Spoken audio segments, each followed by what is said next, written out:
Tuesday night. You are listening to KSKQ 89.5 FM, Ashland, Oregon, and KSKQ translator K231CW 94.1 FM, Medford, Oregon.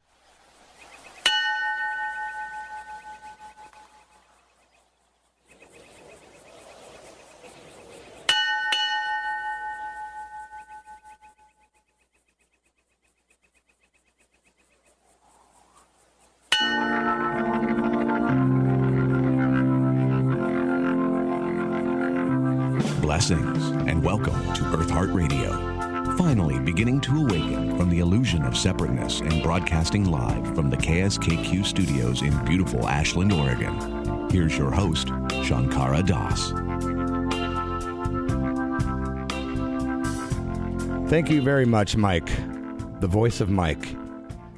Well, welcome, brothers and sisters, to EARTHEART Radio Show number 14. Today will be a lot of fun because we will deliver some positive news, and we'll give you some hope today. Yeah, this hour is going to be rather remarkable. We've got pieces of music to make your ears so happy today, and like Bob Ross would have probably have said, happy little ears. Yes, we'll turn your frowns upside down, and we'll put the unity back in community today, and we will spotlight a most wonderful high-frequency saint known as Saint Germain.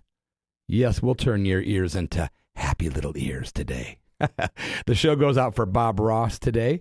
Next week is a vacation day. Actually, no, I think next week I'll actually be here, and then the vacation day is the week after that. Yeah, that's right. So that's the deal. A vacation day is on the way. Today, however, is a day I've looked forward to because this gentleman is an author who quite harmoniously eased into my life via a couple of his books, which were gifted to me by EARTHEART Radio Show co-producer Sister Tracy. After reading Search for the Guru, Adventures of a Western Mystic, book 1 and 2, actually, I've since read more of his publications and watched his videos on YouTube. I'm going to plug my phone in very carefully here to try to get him on the line with me. I'm very happy to welcome Peter Mount Shasta to the EARTHEART Radio Show. Peter, welcome to the show. Well, thank you, Derek. It's nice to be with you. Yeah, and you're coming in loud and clear. I can hear you great, by the way. Good. You say you had a new phone, so that can always be a little nerve-wracking at first. Oh, yeah. Tell me about it. I need a teenager to explain how it works. Huh? That's funny because that's exactly what I do. When I need help, I look for the younger people, and they know immediately what to do. Exactly. They're more plugged into the technology, the outward technology, whereas people like you are more plugged into the inward technology. Right. You know? So thank you for being here. Years ago, I was given your books by my partner, Tracy, and they blew me away. And to be talking with you is pretty surreal. It's pretty cool. Well, I'm glad. Hope I can help your readers. Well, or your listeners, I should say. Well, hopefully the listeners will become your readers, I guess. Are you down in Mount Shasta, Peter? I am. I'm kind of at the foot of Mount Shasta. You know, there's something very interesting I'd like to start the show with. I read your books, and I don't have the book here to quote me, so I'm not going to pretend like I know the quote. But there was something about in your book I read where you had went to, I believe, India, and you were looking for like the sacred lands, the holy grounds. And wasn't there somebody in India that said, "Oh, you need to go back to America to this place called Mount Shasta," which you had just come from, like next door to Mount Shasta? Well, yeah, I had been living in New York City on the Lower East Side, down the street from Allen Ginsberg, and one day I heard Ram Dass interviewed on WBAI, that's the NPR station there, and it was just like a light went off, and I said, maybe I've got a guru in India, you know? So I took off and went to India and ended up with Neem Karoli Baba. And, you know, Ram Dass and that whole group, Krishna Das, and, you know, they were amazing. It was an amazing experience. And I met a number of saints in India that could do remarkable things. But no, like, real door opened to show me the path. Or, you know, there were people who could, like, precipitate objects or be in two places at one time. But no one was teaching me how to do that, or, how to become enlightened or any of that. I mean, of course, there's meditation techniques, but I came back to the West, and I was living with Jai Tal in Berkeley. He let me camp out on his floor, and one day I got the hit to go out to Muir Woods. I was thinking, I lived with a yogi in the Himalayas for a while who was getting ready to leave his body. He said his karma was finished and he was going to leave. And I thought, that sounds like a good idea, because I'd kind of lived the fast life when I was younger. Yeah. And, the party scene and all that. And it didn't really make me happy.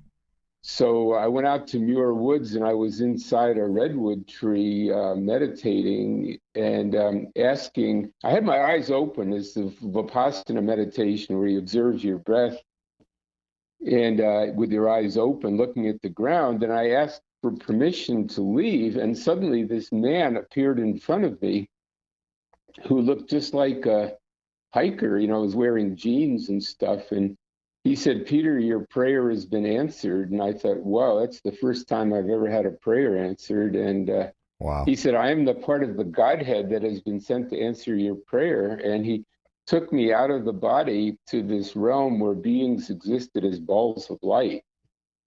And it was very blissful. And I said, "This is it. This is where I want to be."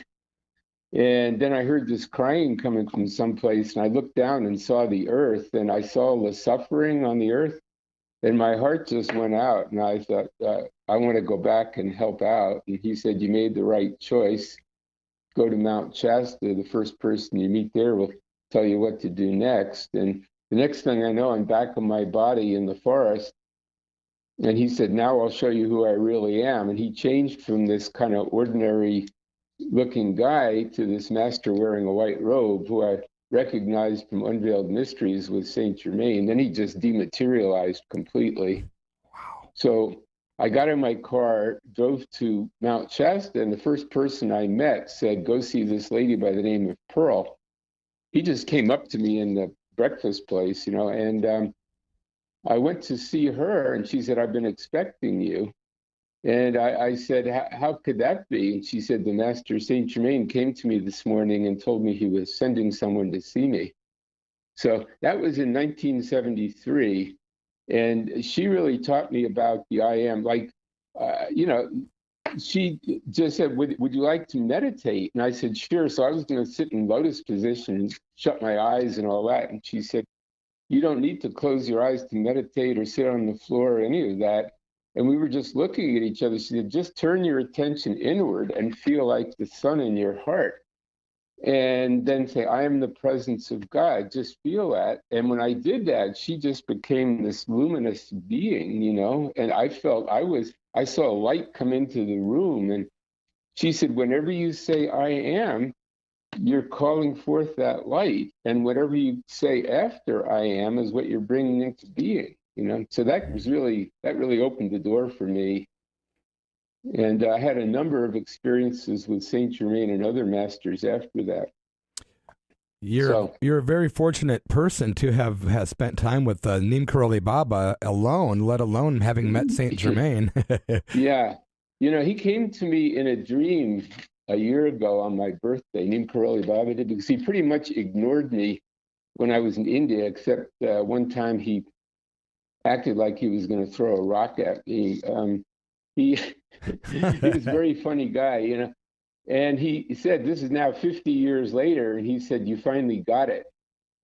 Wow. So I felt like it's kind of funny, because he didn't talk to me then very much.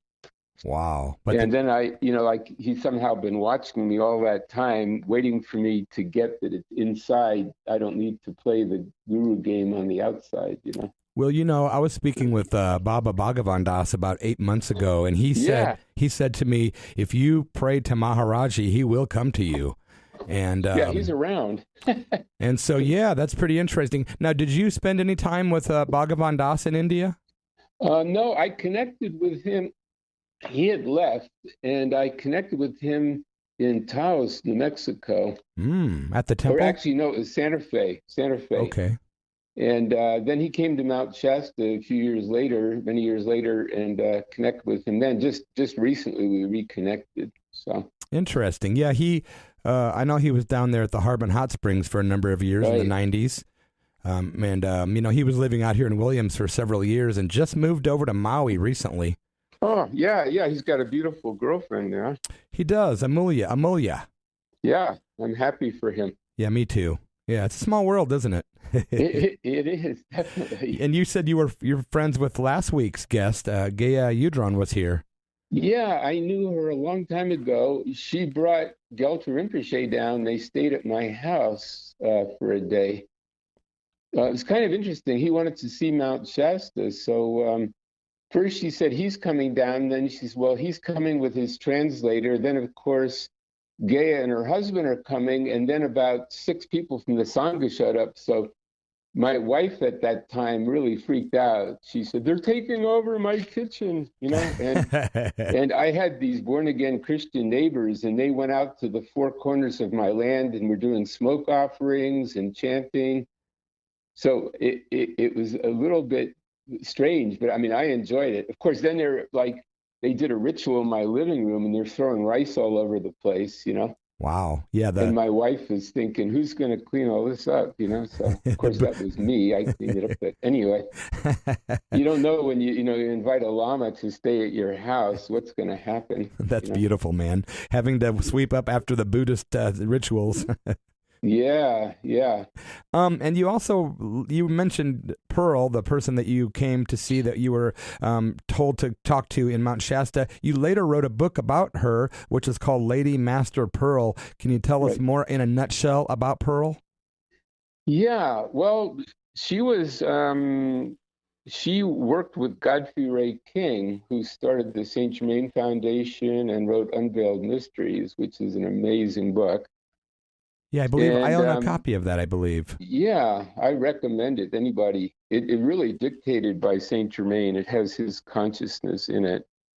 And, when you read that book, you're really under his radiation.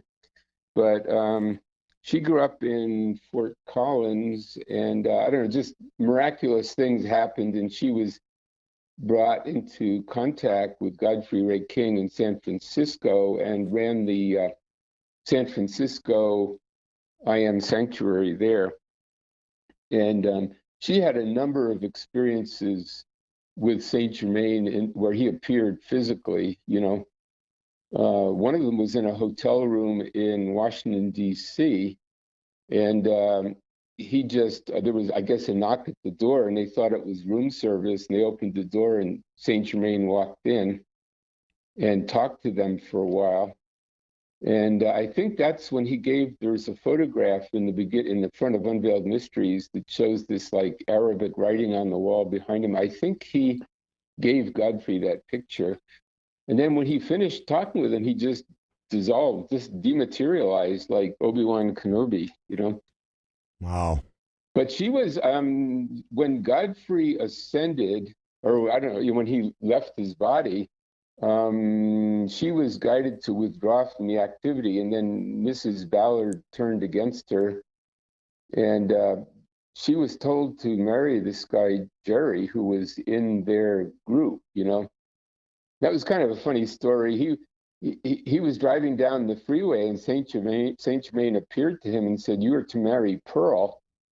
And he was very obedient, but he was like a cowboy. He used to raise horses and stuff up here in the boonies, And he made a U-turn, went back to the place where Pearl was staying, and says, Saint Germain says we're to be married. Get your stuff. And she said, "You're out of your mind." She said, "Not only don't I love you, I don't even particularly like you too much." And he said, "I know, I feel the same about you, but it's the master's wish." So she went upstairs, sat down on the edge of her bed and cried, and looked at Saint Germain's picture, and she realized that Jerry was right. So she got her stuff. They went to the courthouse and got married, and I wouldn't say they lived happily ever after. She ran away a couple of times because she was a real free spirit, but she realized he was there for her protection. And, they actually really worked it out and had a beautiful relationship eventually. Wow. But and she passed on in 1990, I believe.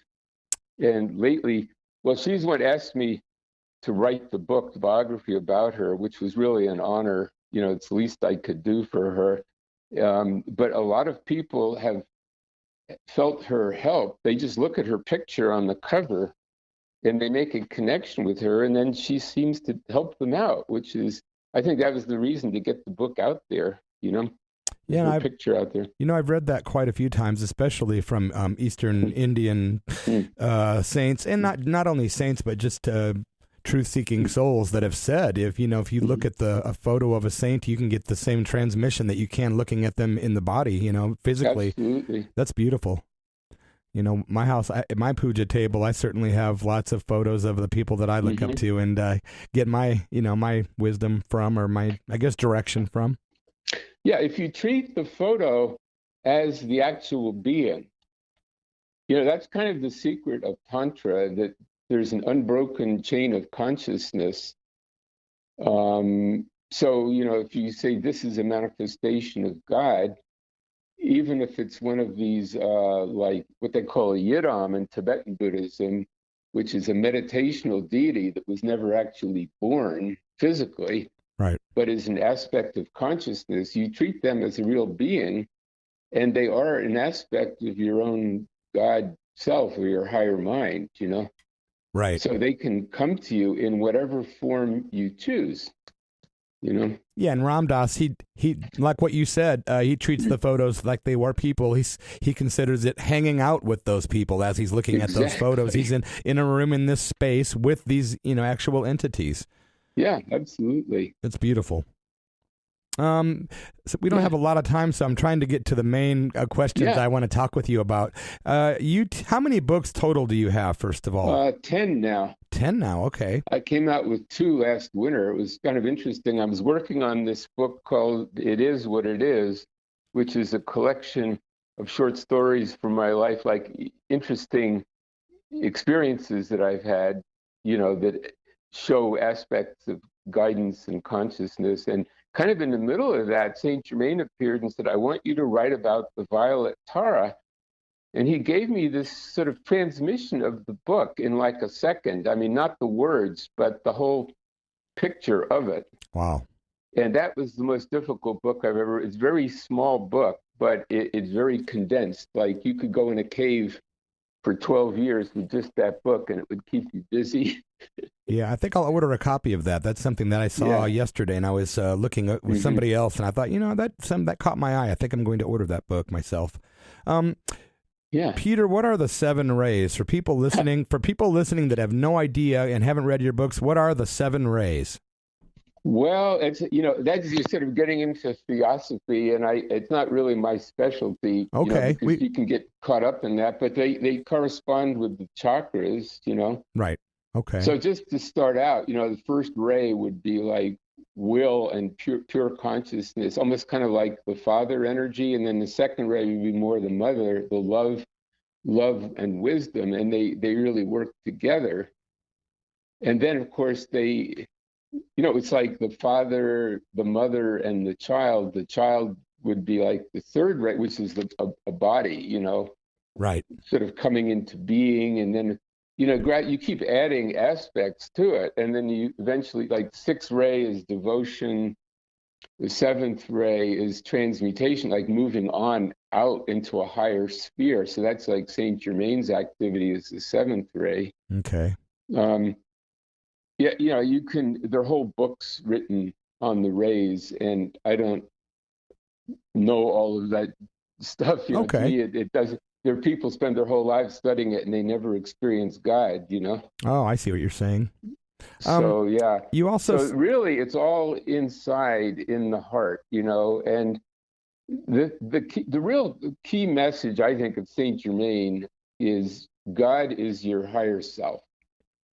And everyone's higher self is connected. It is an emanation from pure consciousness, And so there's never a second when you are not in contact with God.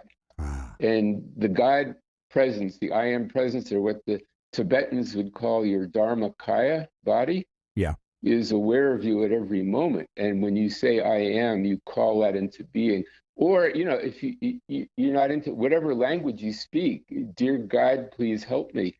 in Sanskrit, aham brahmasmi, that's I am Brahma, I am So Brahma. just to know that, the center of your being, that light that you feel, whether you call it light or love, they're aspects of your own divinity, and you can turn your attention inward and upward and contact that higher self, which is God, Right.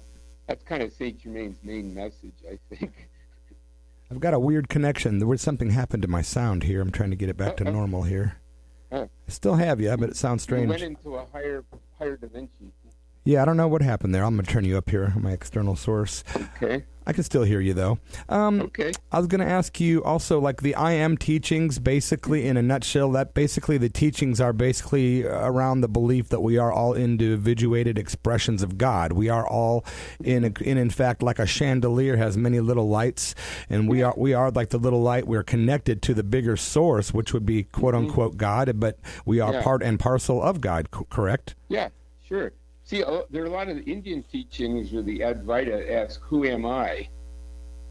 So you can meditate just on I, and it takes you inward and upward into that sort of, that consciousness where there's no longer even any self, awareness of self. You're just in that consciousness. But then as soon as you say am, that's like the mother aspect, the love, and that brings the I into being in the world. So the more connected you are with your inner self, the more powerful the I am becomes, And that's more what you teach, right? The I am teachings? Yeah. It's kind of like how to be in the world and function in it as a spiritual being that can achieve mastery, in the world, rather than just saying it's all an illusion. I want to withdraw from it, Now, you offer lots of online teachings. Do people ever have a chance to come and meet you in person ever? Yeah. Sometimes I offer like online, webinars and things like that. I have a lot of YouTube videos. I think it's called Ascended Master Teachings of Peter Mount Shasta on YouTube. And then I have a website, I-am-teachings.com. So it's iamteachings.com with the hyphens in there between. Can folks come to meet you in Mount Shasta? Is that ever possible? Yeah, they can contact me through my website. There's a contact form and send me a message, and you can arrange that, Yeah, I'd like to meet you, man. That'd be great. Yeah, sure. Come on down sometime. Yeah, I'm just up here in South Ashland, so it's only about an hour and 15-minute drive, I believe. Yeah, I used to come up quite a bit. Actually, I met Saint Germain at the Shakespeare Theater in physical body. It's in my book, actually. Which book? Apprentice to the Masters, Adventures of a Western Mystic, Volume 2. It's called Apprentice to the Masters. They used to have it at Soundpiece. I don't know if they still carry it, but I met him in a physical body during the intermission of one of the plays, and Pearl met him too. It was really quite an experience. He has a great sense of humor. And he likes plays. We had more time, I'd tell you about it, but what?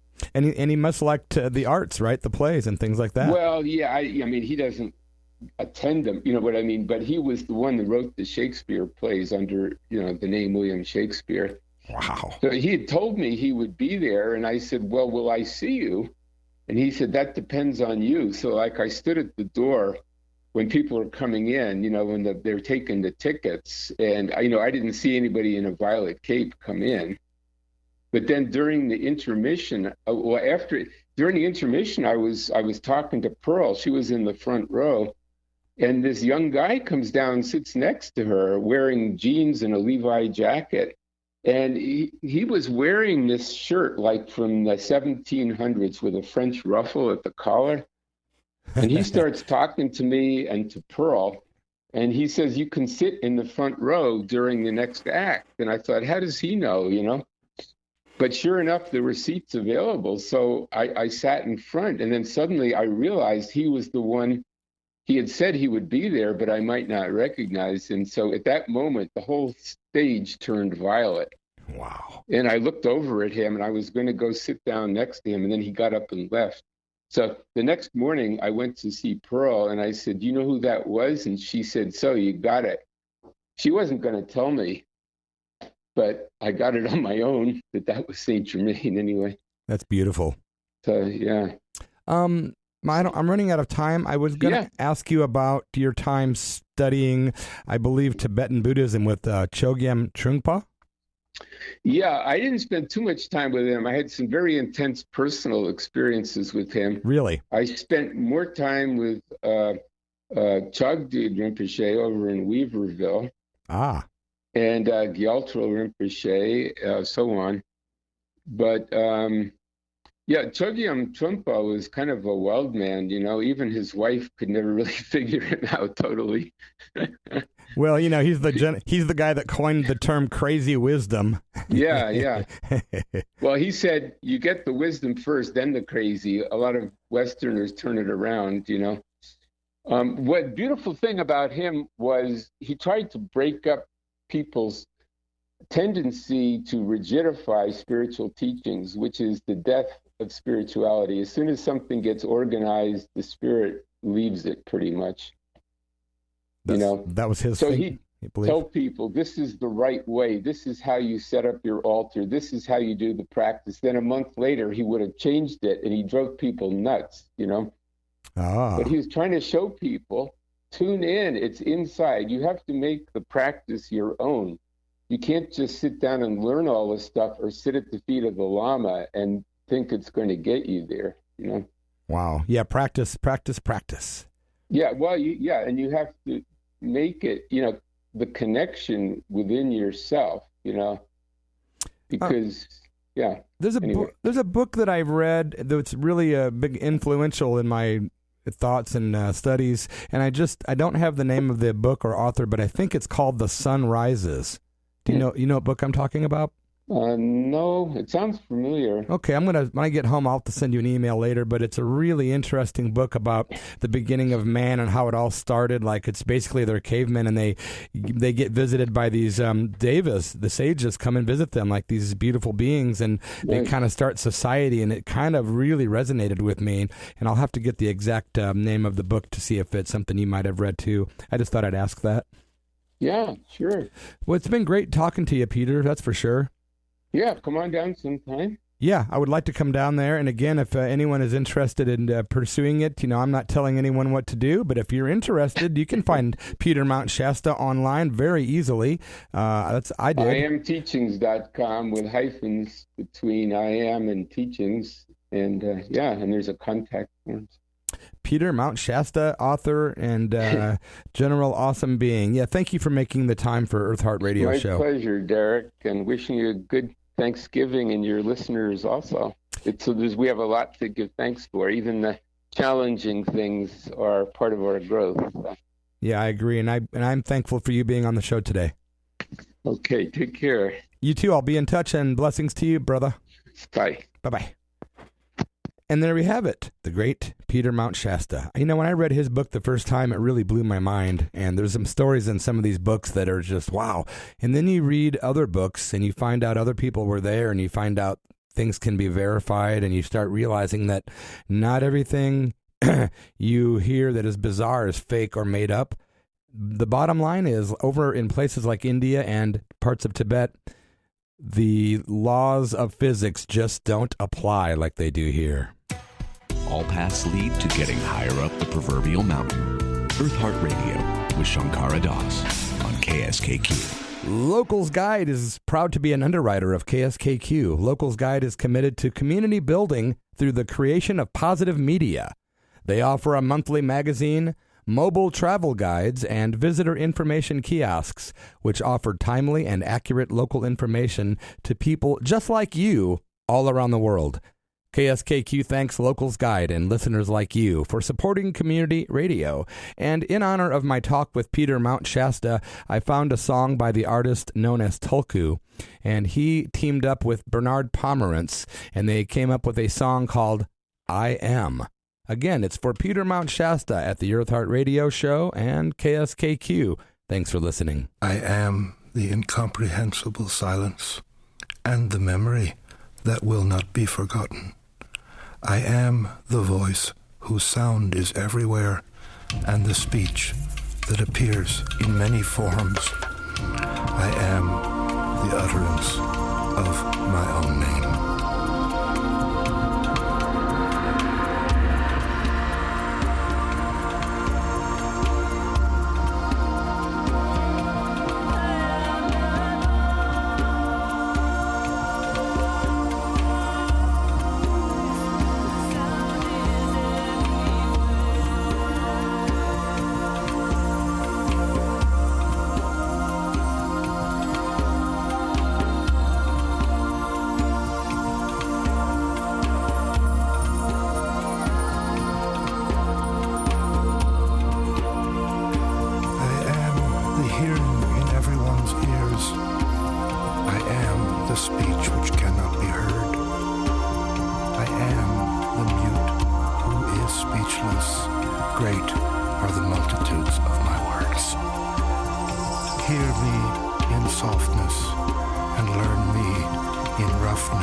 Give heed, give heed, give heed then, you hearers, and you also, angels, and those who have been sent, and you spirits, risen now from the dead.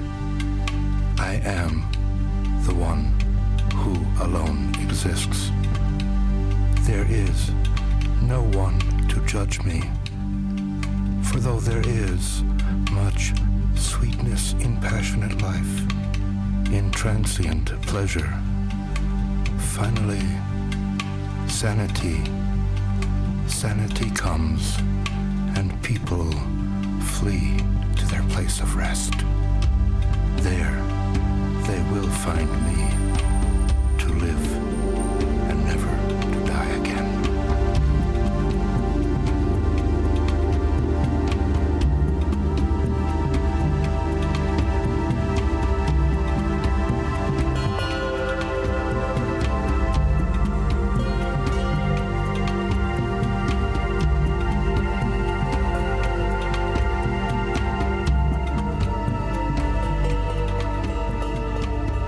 You are listening to the EARTHEART Radio Show with Tulku and Bernard Pomerantz with a musical number called I Am.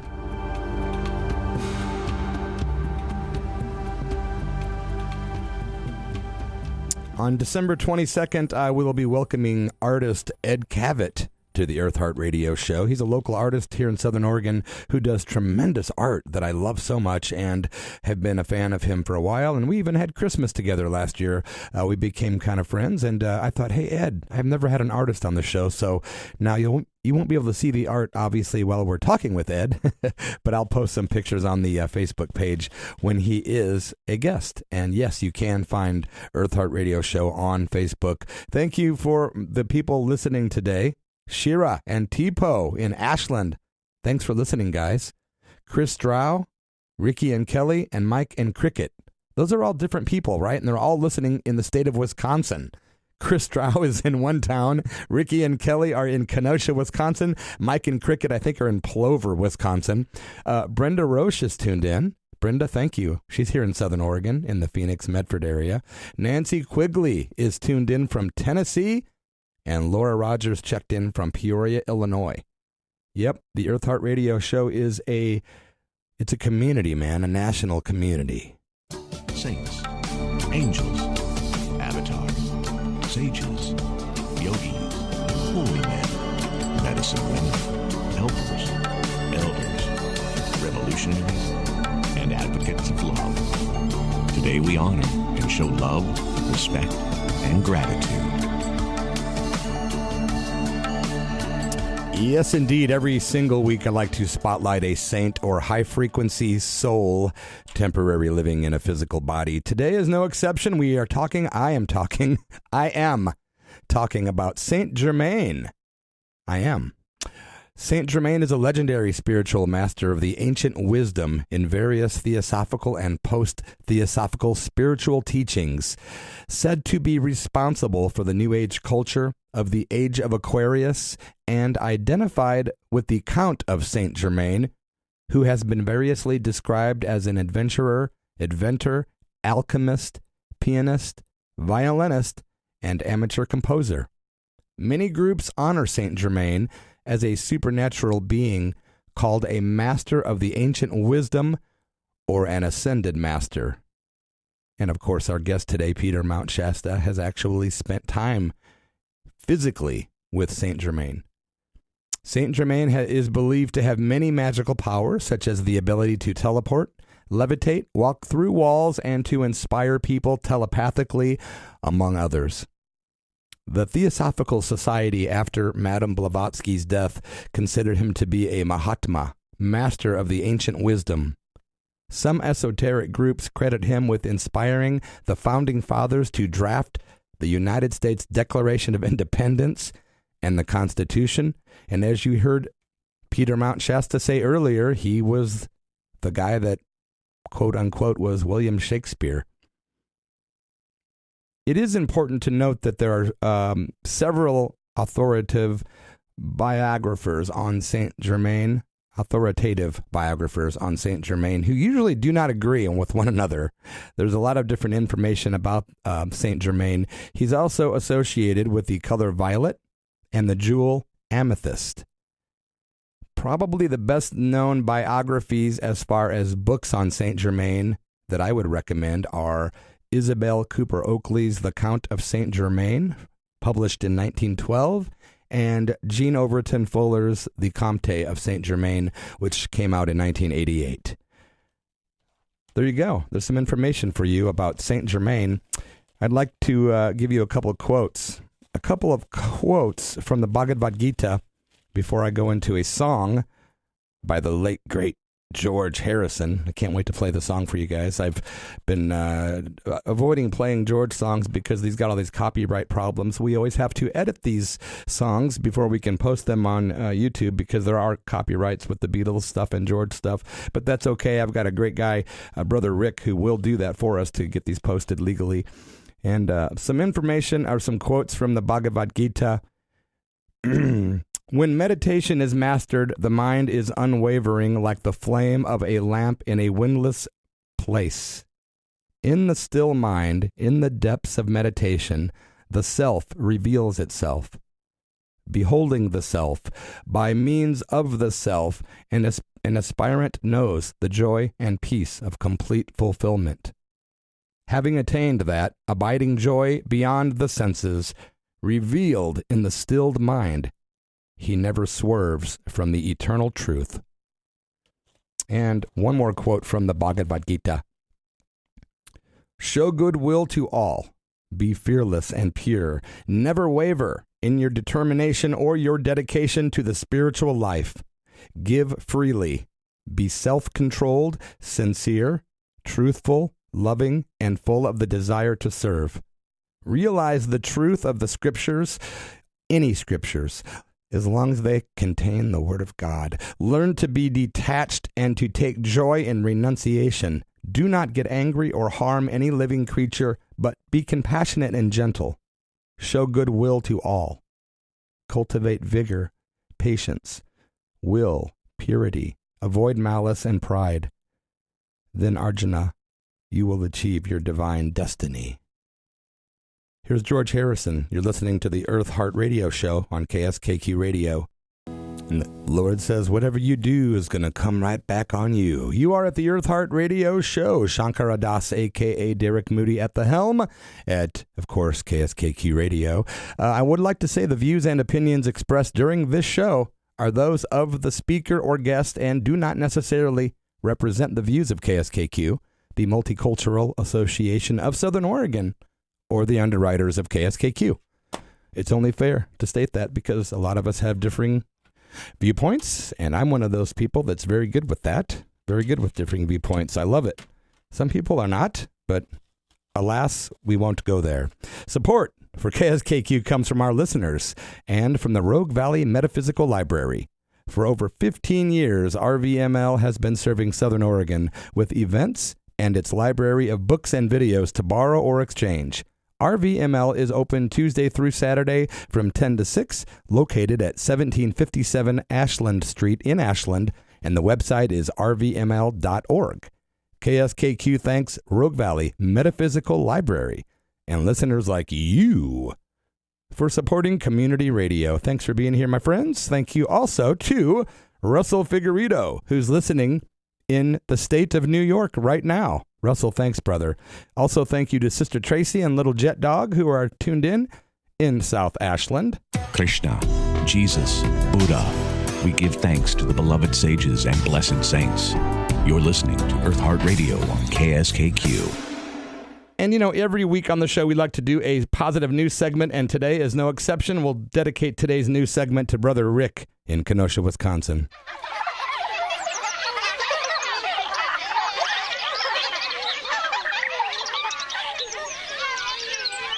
Please let go of your fear. Positive news is here.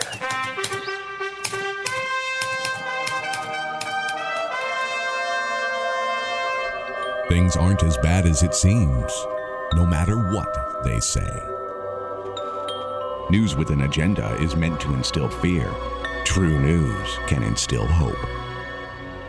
Beautiful, man. Beautiful. I went and saw the Fred Rogers movie last night, man. It's the Mr. Rogers movie starring Tom Hanks. It's called A Beautiful Day in the Neighborhood. Very, very good film. Very inspiring.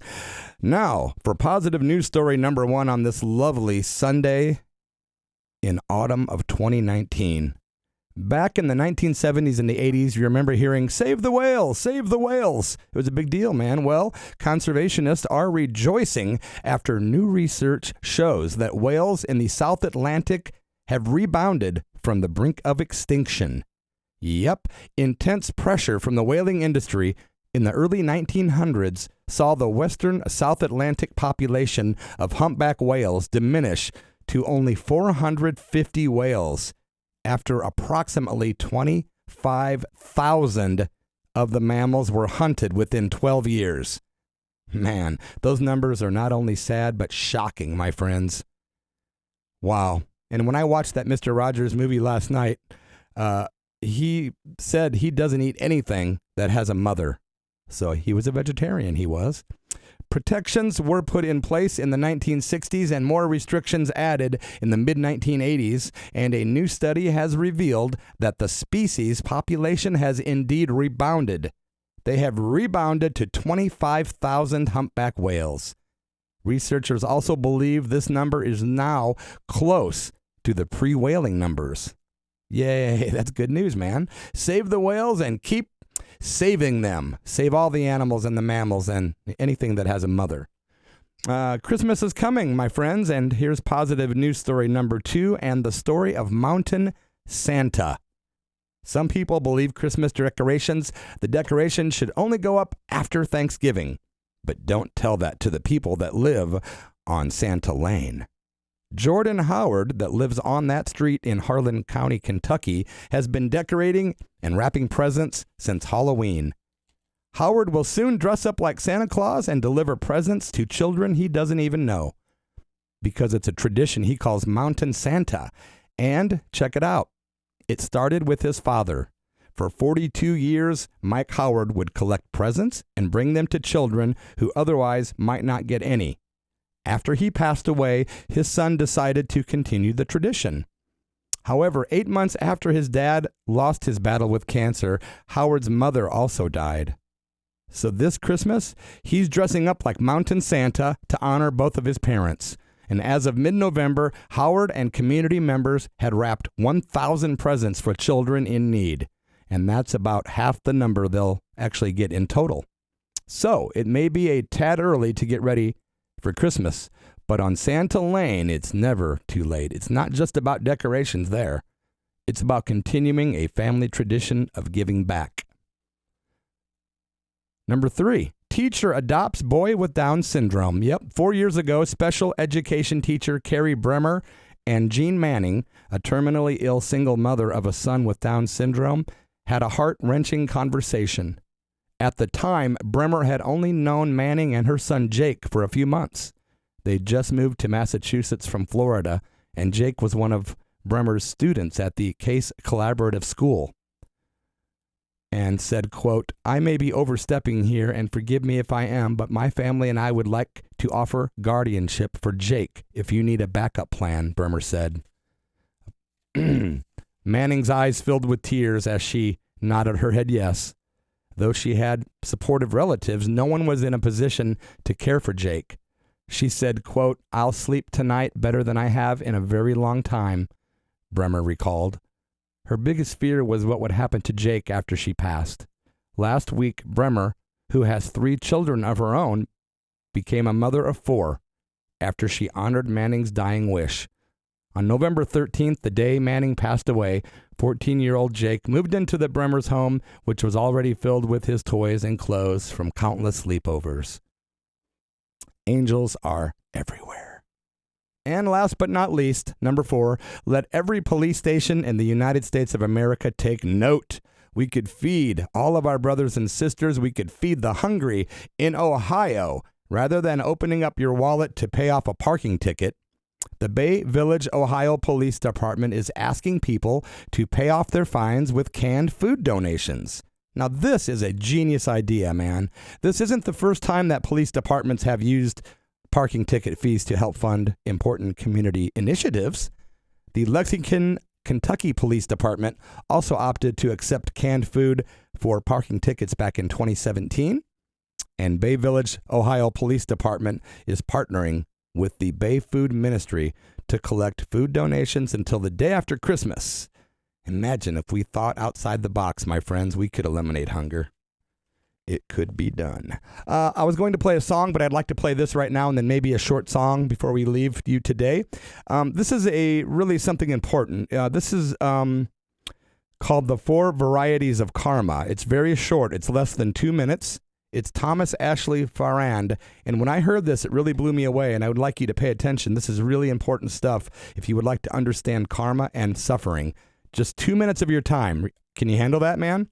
Can you handle just 2 minutes of your time? I think you can. Just give me 2 minutes. Let's play this track for you guys. Let's see. I need to stop at 147. Track number 3. Okay, here we go. At KSKQ and the Earth Heart Radio Show. 2 minutes. Any illness we have is because of karma. This entire body is composed of karma. We come to this planet because of karma.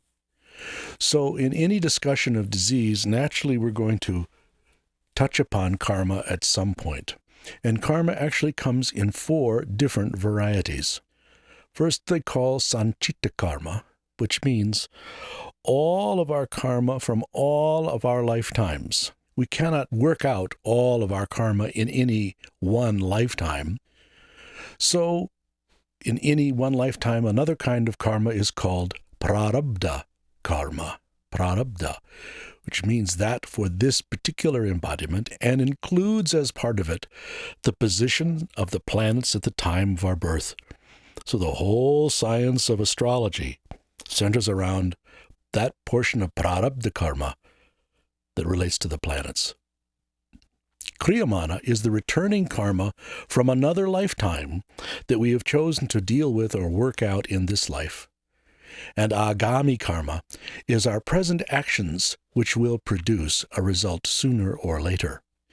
Severe health conditions that we may encounter are a result of decisions that we made before coming into embodiment. Probably the most severe example of that is cancer, a very karmically based disease where we've chosen to work out a particularly large chunk of negative or unpleasant karma through one dramatic, painful event that we call cancer.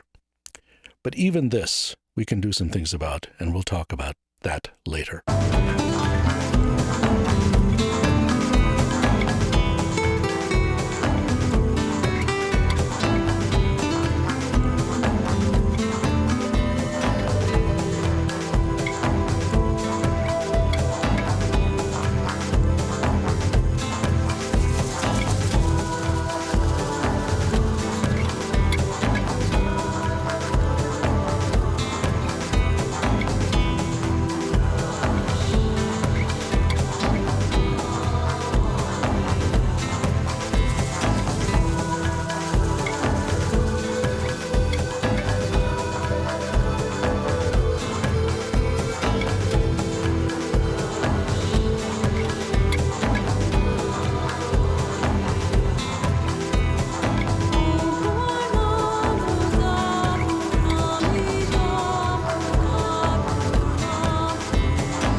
You are listening to the Earth Heart Radio Show at KSKQ with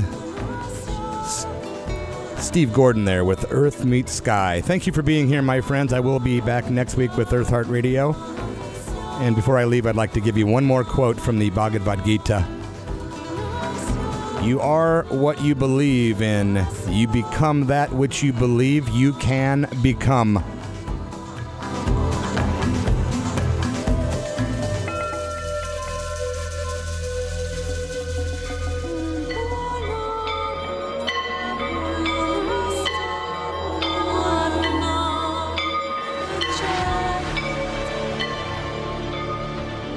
You've been listening to Earth Heart Radio with your host, Shankara Das. Earth Heart Radio is produced by Shankara Das in association with Sister Tracy and Krishna Consciousness. Please tune in every Sunday at 2 p.m. Pacific Standard Time for more Earth Heart Radio.